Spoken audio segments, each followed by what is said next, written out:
माँ का दूध पीकर हम तुम जवान हुए।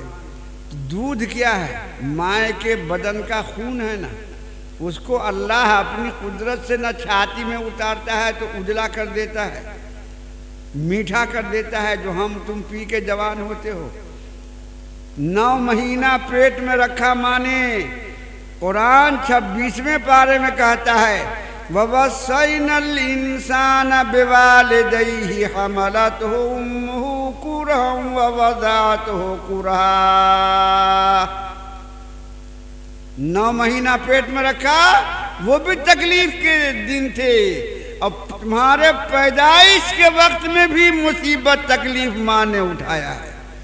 शादी के बाद नौजवान शॉर्ट में समझो, शादी के बाद बीवी को सब कुछ देवता पितर बुझने लगता है, माँ को घर की नौरिन बुझता है कि नहीं? बोलो ईमानदारी से। माँ को घर की दाई या नौकरानी बुझता है, अब बीवी को मलका और न जाने क्या समझता है। सर पर बैठा दे अगर उसका बोझा उठे वाला हो तो। माँ को पैर के नीचे भी रखने को तैयार है, पैरों छुआ जाएगा कि ना। ससुराल जाता है तो सास को कहता है अम्मी सलाम अलैकुम, और घर में आता है बाजार से सब्जी लेके, जब बीवी को पूछेगा बुढ़िया को नहीं देखते हैं, बुढ़िया कहाँ? माँ बुढ़िया हो गई। और जिसके हाथ का पानी भी एक गिलास नसीब नहीं होता है मरते वक्त तक। कोई भी नौजवान को सास पानी ला के नवरोजों में न पिला भाई, साली सरहोजनी ला के देती है, साला ला के देता है, सास ला के नहीं देती है मरते वक्त तक, तो उसको कहेगा झुक के अम्मी सलाम। और जिसकी दुआ पर तेरी नजात होगी उसको कहता है बुढ़िया को न देखिए, हो बुढ़िया का। माँ की इतनी नाकदरी है। हजरत अलकमा रजी अल्लाह ताला अन्हु सहाबी का नाम है। क्या नाम है? अलकमा। हजरत अलकमा रजी अल्लाह ताला अन्हु इंतकाल कर रहे हैं। नबी करीम सल्लल्लाहु अलैहि वसल्लम को मालूम हुआ कि अलकमा बिस्तरे पर पड़े हुए हैं और अब तब का आलम है, झांकने का आलम है। तो 8 सहाबी को भेजा अल्लाह के नबी ने कि उसके बगल में बैठकर कलमा पढ़ो, कि तुम लोग पढ़ोगे तो सुनते सुनते उसकी जुबान पे चढ़ जाएगा कलमा। कुछ देर के बाद सहाबी आए वापस, या नबी अल्लाह अलकमा की जुबान से कलमा निकल ही नहीं रहा है। कलमा निकल नहीं रही, हम लोग इतना पढ़ रहे हैं मगर उसकी अलकमा की जबान से कलमा निकल ही नहीं रहा है। तो नबी करीम सल्लल्लाहु अलैहि वसल्लम ने फरमाया माँ उसकी जिंदा है, माँ उसकी जिंदा है। तो कहा कि हाँ या नबी अल्लाह जिंदा है, तो बुला के लाओ। आदमी गए, माँ आ गई, सलाम किया। तो पूछा नबी करीम सल्लल्लाहु अलैहि वसल्लम ने अलकमा कैसा आदमी है? तो माँ कहती है या नबी अल्लाह नमाज रोज़े का बहुत पाबंद और कुरान बहुत पाबंदी से पढ़ता है। तो नबी करीम सल्लल्लाहु अलैहि वसल्लम ने कहा ये नहीं पूछता हूँ कि नमाज रोज़े का पाबंद है कि नहीं, कुरान बहुत पढ़ता है कि नहीं, ये नहीं पूछता हूँ, तुम्हारे साथ उसका क्या सुलूक व बर्ताव है। बहू रोने लगी, या नबी अल्लाह ये न पूछ, क्या बात? तो हमको बहुत सताया। अब तक उसके शादी के दिन से आज तक जो बीवी कहती है वही मानता है, और जो हम कहते हैं उसको धुतकार देता है। कभी हमारी कोई बात मान के नहीं दिया, और बीवी जो कहती है वो उसको मानता है। तो नबी करीम सल्लल्लाहु अलैहि वसल्लम ने फरमाया माफ कर दो, माफ कर दो।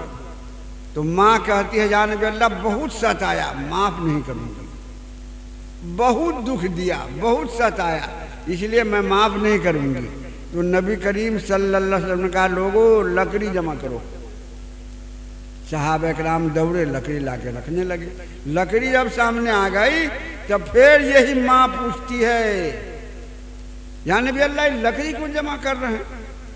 तो अल्लाह के नबी ने कहा तुमको तकलीफ है, तुम माफ नहीं कर रही हो, उसकी जुबान से कलमा नहीं निकलेगा, और जब कलमा नहीं निकलेगा तो ईमान पर मौत नहीं होगी, और जब ईमान पर मौत नहीं होगी तो वो जहन्नम में जलेगा। इसलिए आग लगाकर इसमें जिंदा रख देना चाहते हैं, ताकि यहाँ कुछ जल लेगा तो अल्लाह ताला इसकी वजह से जहन्नम के आजाब में तखफीफ कर देंगे, हल्का कर देंगे। तब वो माँ कहती है, माँ की ममता बूझो नौजवानों, माँ क्या चीज़ है उसको समझो। तब माँ कहती है, या नबी अल्लाह, हमारे नज़र के सामने अलकमा को आग में डालिएगा।